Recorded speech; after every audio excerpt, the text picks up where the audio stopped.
اگر کوئی قربانی کے جانور کے بدلے وہ پیسے کسی غریب کو یا مدرسے کو دے، کیا وہ قربانی کے بدلے آتا ہے؟ قربانی نہیں ہوگی۔ رسول اللہ صلی اللہ علیہ وسلم نے فرمایا کہ بنی آدم اگر کوہ احد کے برابر ان دنوں میں سونا خرچ کرے گا تب بھی اتنا ثواب نہیں ملے گا جتنا کہ جانور کا خون زمین پر ڈالنے کا ثواب ملے۔ کہ بہت سارے لوگ قربانی کے جانور کو ذبح کرتے ہوئے بھی فوٹو بنا دیتے ہیں، تو لہٰذا میری ان سے گزارش ہے کم از کم یہ ریاکاری دکھاوا مت کر لیجئے، اور جانوروں کے ذبح کے وقت کے فوٹو وائرل کرنا، ان کے ویڈیو، یہ انتہائی غیر ذمہ دارانہ نہیں کرنا چاہیے۔ آپ کو قربانی کرنی ہے اپنی جگہ کرو، آپ کو اللہ کے لیے کرنا ہے تو اللہ ہی کو دکھانا ہے۔ آپ کو لوگوں کو دکھانے کا کیا مقصد ہے؟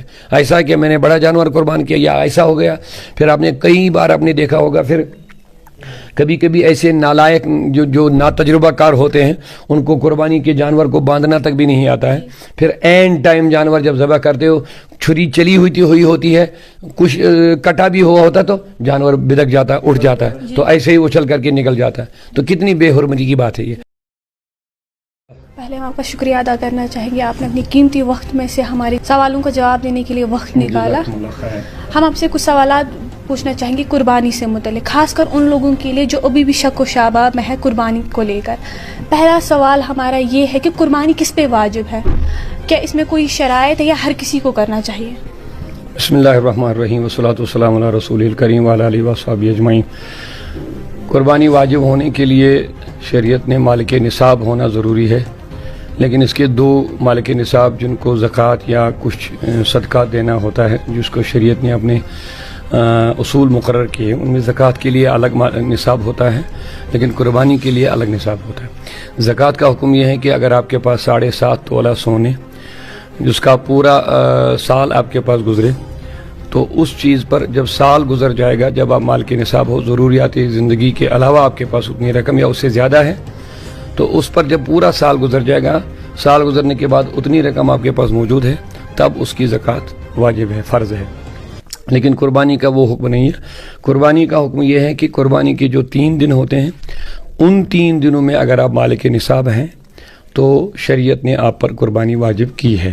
تو شریعت میں جو قربانی کے لیے جو نصاب ہے وہ 52.5 تولہ چاندی کا جس کی قیمت ہو 52.5 تولہ، تو اب مارکیٹ کے حساب سے آپ خود معلوم کر سکتے ہو اس کا کتنا ہے، مجھے اس کے بارے میں زیادہ معلومات نہیں ہے۔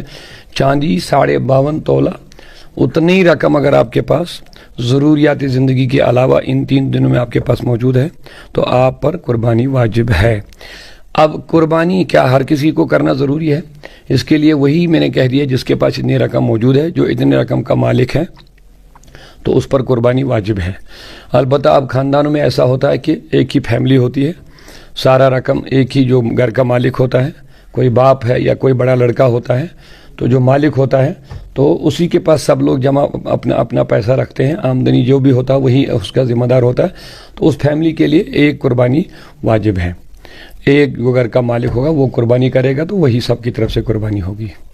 ہم آپ سے یہ بھی پوچھنا چاہیں گے، کچھ لوگوں کا یہ بھی سوال ہے کہ ان کو شک ہوتا ہے یہ جانور قربانی کے لائق ہے، یعنی جانور بیمار ہو یا عمر ہوئی ہو، اس حالات میں کیا کرنا چاہیے؟ ایسے لوگوں کو یہ بھی ہوتا ہے کہ عید کے دن ان کو پتہ چلتا ہے کہ جانور بیمار ہے یا جانور کی عمر ہو گئی ہے، اس حالات میں کیا کرنا چاہیے؟ نہیں، دیکھیے اسی لیے اسلام نے 3 دن رکھے ہیں، پہلے دن، دوسرے دن، تیسرے دن تک آپ کو اچھے سے اہتمام کرنا چاہیے، جو رسول اللہ صلی اللہ علیہ وسلم نے اس کے لیے اصول دیے ہوئے ہیں کہ قربانی کی عمر آپ پورا دیکھیں، قربانی کے جانور میں کوئی ایسا نقص نہ ہو جو دور سے آپ کو نظر آتا ہو، یا بیمار پڑ گیا جانور پہلے دن یا دوسرے دن یا تیسرے دن تک بھی آپ کوشش کریں کہ قربانی کا نیا اہتمام کر لیں۔ ایسا قربانی کا جانور پیش نہ کرے جس کے اندر کسی بھی قسم کا کوئی ایسا عیب ہو، خود چل بھی نہیں پاتا ہے، کانا ہو، اس کے سینگ کٹے ہوئے ہو یا کان کٹے ہوئے لنگڑا ہو، یہ ساری چیزیں بار بار ہم سنتے جا رہے ہیں۔ تو مقصد یہی کہ قربانی کا جانور اچھا ہو، خوبصورت ہو اور صحت مند ہو، تو عمر کے لحاظ سے پورا ہو۔ بڑے جانور کی قربانی کرنی ہے تو 2 سال مکمل ہو، بکری کی قربانی، بکری کا قربانی تو 1 سال پورا ہو، اور اگر بھیڑ یہ یا دمبے وغیرہ یہاں تو ہوتے نہیں لیکن بھیڑ ہوتے ہیں تو بھیڑ کے لیے حکم یہی ہے کہ اگر وہ اچھا صحت مند ہے، دور سے نظر آ رہا ہے کہ 1 سال کا ہوگا تقریباً، اگر پھر بھی نہیں ہوگا لیکن لگ رہا ہے کہ اچھا صحت مند ہے تو اس کی 1 سال کے کم عمر کے بھی بھیڑ کی قربانی ہو سکتی ہے، لیکن اس کا پورا اہتمام رکھے کیونکہ یہ ایک تحفے کے طور پر ہم اللہ کی بارگاہ میں پیش کر رہے ہیں، تو لہٰذا ہر کوئی یہی چاہتا ہے کہ اگر ہم کسی کو تحفہ دیں اچھے سے اچھا تحفہ لیتے ہیں۔ بارگاہ عزتی تو ہر ایک سے اعلیٰ ہے، تو لہٰذا یہاں جو آپ تحفہ دیں گے تو سب سے اچھا ہونا چاہے وہ جانور۔ البتہ اس میں ایک چیز ضروری ہے کہ بڑے جانور 2 سال کے ہوتے ہیں، عام لوگوں کو اس چیز کا پتہ نہیں ہوتا ہے، لیکن کچھ تجربہ کار لوگ ہوتے ہیں ان کو پتہ چلتا ہے دانت دیکھ کر کے وغیرہ، تو ان سے رابطہ کر کے اچھا سا جانور لے۔ باقی جو تاجر لوگ ہوتے ہیں وہ اس چیز کا لحاظ نہیں کرتے، ان کو تو مال نکلنا چاہے، لیکن جس کو قربانی کرنا ہو تو کسی اچھے سے تجربہ کار انسان کو ساتھ لے کر کے بڑے جانور کو خریدے تاکہ اس کو پتہ چلے کہ اس کی عمر برابر ہے۔ مولوی صاحب ہم سے یہ بھی جاننا چاہیں گے کہ کچھ لوگوں کا دل راضی نہیں ہوتا، وہ صرف لوگوں کو دکھاوا کرنے کے لیے، لوگوں کو دکھانے کے لیے قربانی کرتے ہیں، کیا اس صورتحال میں ان کی قربانی مقبول ہوتی ہے؟ دیکھیے دل کا حال اللہ ہی جانتا ہے، دل کے حال پر ہم حکم نہیں لگا سکتے ہیں کہ کیا اس کے دل نے یہ قربانی کی کہ نہیں کی، اسی لیے اللہ تبارک و تعالیٰ کا ارشاد ہے کہ لن ینال اللہ لحومها ولا دماؤها ولکن ینالہ التقوی منکم، اللہ کے پاس تمہارے جانوروں کا خون اور اس کا گوشت نہیں پہنچتا بلکہ تمہارے دلوں کا تقوی۔ دل کا تقوی، اخلاص، یہ تو رب اور بندے کے درمیان کا تعلق ہے۔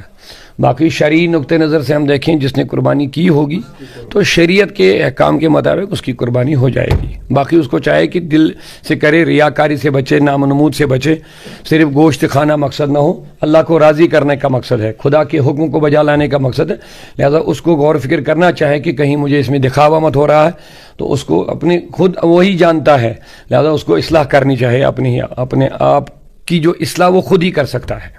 اس حوالے سے کچھ لوگوں کو قربانی کے وقت نیت میں شک ہونے لگتا ہے کہ ہم نے غلط تو نہیں پڑھا، کوئی کسی جگہ چھوٹ تو نہیں گئی قربانی کی نیت، اس حال میں کیا حکم ہے؟ دیکھیے قربانی کی جو نیت ہم پڑھتے ہیں ان صلاتی یا ہم پڑھتے ہیں انی وجہت وجہ للذی وغیرہ، یہ کوئی فرض واجب نہیں ہے، ہاں یہ نیت دل کے ارادے ہی کو کہتے ہیں، البتہ ایسے الفاظ رسول اللہ سے ثابت ہے، سنت ہے، پڑھنا چاہیے، لیکن سب سے اہم چیز اس میں جو ہوتا ہے وہ تکبیر کی، یہ ذبح کے وقت بسم اللہ واللہ اکبر پڑھنا ہے، اس میں سب کچھ وہی ہوتا ہے، وہ پڑھنے والا اس کا پورا خیال رکھے اور اس کو پڑھنا چاہیے بسم اللہ واللہ اکبر اور اچھی نیت سے کرے، وہی زیادہ اہم ہے۔ باقی ان الفاظ میں اگر کوئی تغیر و تبدیل ایسا ہو کہ خدا نخواستہ کوئی کفر نہ ہو جائے یا ایسے الفاظ نہ بدلے کہ جس سے معنی میں زیادہ فساد پیدا ہو جائے تو اس لحاظ سے تو وہ قربانی نہیں ہوگی، لہٰذا اسی لیے تو پڑھنے والا بندہ صحیح لانا چاہے، امام صاحب ہو، کوئی ہو جو دین کا جانکار ہو، اچھی عبارت پڑھنے والا ہو، اسی کو لائے، اسی سے پڑھوائے، لیکن ذبح کے وقت بسم اللہ واللہ اکبر نیت پڑھنے والا نہیں بلکہ وہ ذبح کرنے والا خود اسی کو پڑھنا ہے، اگر وہ نہیں پڑھے گا تو پھر قربانی ہوگی نہیں۔ اخلاص اور نیت کا قربانی میں کیا منظر ہے؟ سارا اسی میں ہے، انما الاعمال بالنیات، سب کچھ سارے اعمال کا دار و مدار وہ نیتوں پر ہے، تو لہٰذا اب یہ نیت اور اخلاص جو ہم کہیں گے، یہ اخلاص کا مطلب خالص اللہ کے لیے یہ عمل کرنا، تو اگر آپ کے اندر خلوص ہو تو تب جا کے اللہ کی بارگاہ میں یہ قبول ہو جائے گی، خلوص نہ ہو، نیت درست نہ ہو، کسی کو دکھانا ہو، کسی کو دبانا ہو یا اور بارے بہت ساری چیزیں، یا صرف مقصد یہ کہ میں اچھا جانور لاؤں گا، اس کا گوشت مجھے اچھا ملے گا، میں کھاؤں گا وغیرہ، وہ یہ سب نیتیں ہیں، لکل امرئ ما نویٰ، ہر ایک انسان کے لیے وہی ہے جو جس کی وہ نیت کرے گا، لہذا نیت اور اخلاص پر غور و فکر کرنا چاہیے ایک مومن کو، اور اس میں صرف یہ کہ اللہ کی رضا، اس کو خوش کرنے کا مقصد ہو دل میں، تو تب جا کے وہ قربانی درست ہوئے۔ اگر کوئی قربانی کے جانور کے بدلے وہ پیسے کسی غریب کو یا مدرسے کو دے، کیا وہ قربانی کے بدلے آتا ہے؟ قربانی نہیں ہوگی، رسول اللہ صلی اللہ علیہ وسلم نے فرمایا کہ بنی آدم اگر کوہ احد کے برابر ان دنوں میں جو قربانی کے دن ہوتے ہیں، کوہ احد کے برابر بھی اگر یہ سونا خرچ کرے گا تب بھی اتنا ثواب نہیں ملے گا جتنا کہ جانور کا خون زمین پر ڈالنے کا ثواب ملے گا۔ اس میں ایک فلسفہ ہے، یہ حضرت اسماعیل علیہ السلام کو باپ نے گلے پر چھری چلائی ہے، یہ کوئی معمولی کوئی تماشا نہیں، کوئی کھیل نہیں ہے، اس میں ایک بہت بڑا فلسفہ ہے، عبادت کا جذبہ ہے، اللہ کے حکم کو بجا لانے کا جذبہ ہے، تو لہذا زیادہ بہتر یہی ہے کہ قربانی خود کرے اور قربانی اپنے گھر میں کرے۔ اب آج کل لوگ بڑے سست ہو گئے ہیں، مدرسوں میں قربانیوں کا جو اہتمام وغیرہ ہوتا ہے، اب مجھے لگ رہا ہے کہ یہ بھی اب لوگوں کی ایک سستی ہے، کہالت ہے۔ ہاں عرب جو حاجیوں کا مسئلہ ہے وہ الگ چیز ہے. وہاں ہر حاجی خود قربانی نہیں کر پائے گا. 30-40 لوگ وہاں پر ہے، 40 لاکھ لوگ وہاں پر ہوتے ہیں، تو ان سارے لوگوں کا اپنی جگہ قربانیاں کرنا یہ ایک مشکل کام ہے. اب اس لیے وہاں پہ رکھا گیا یہ سسٹم کہ آپ پیسہ بھر لیجئے، اتنے کی قیمت بھر دیجئے، تو تاکہ آپ کی قربانی فلانی جگہ ہو جائے گی. آپ خود پہنچے یہاں نہیں پہنچ بھی نہیں پاؤ گے. 40-50 لاکھ لوگ ایک جگہ کیسے پہنچ پائیں گے؟ تو وہ ایک سسٹم ہے. لیکن اب اسی پر قیاس کیا کر کے ہم نے یہاں پر بھی یہ سسٹم اب کیا کہ چلو مدرسے کو پیسے دے دو، اتنے حصے دے دو. اب یہ ایک لوگوں کی ایک سستی کا شکار ہو رہے ہیں، جبکہ میرا ماننا یہ ہے کہ قربانی ایک محبت کا تحفہ ہے. اللہ کی بارگاہ میں اس کو خود پیش کرنا چاہیے. حضور صلی اللہ علیہ وسلم سے ثابت ہے کہ انہوں نے ہر سال اپنے ہاتھوں سے قربانی کی ہے، اپنے دستے پاک سے، اپنے گھر میں. بلکہ یہاں تک بھی کہا گیا کہ قربانی کے پاس بیٹھا کرو، آیا کرو، کیونکہ جب خون کا پہلا قطرہ زمین پر گرتا ہے تو اللہ تعالیٰ سب کی مغفرت فرما دیتا. تو وہ جذبہ ہونا چاہیے. آپ پہلے زمانے میں دیکھ لیجئے، ہمارے بزرگوں سے آپ سن لیجئے کتنا اہتمام ہوتا تھا قربانی کا. سارے لوگ اسی جذبے کے ساتھ موجود کہ نہیں قربانی کرنی ہے.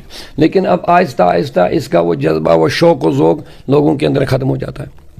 اب لوگ تیاری نہیں. دیکھیے قربانی کا گوشت بانٹنا ہے بھی.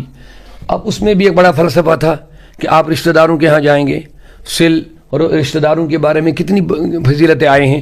میرے آقا نے فرمایا کہ جو چاہتا ہے میری عمر میں برکت ہو، میرے رزق میں برکت ہو، فلیصل رحیمہ، تو اس کو چاہے کہ رشتہ داروں کے ساتھ اچھا سلوک کرے.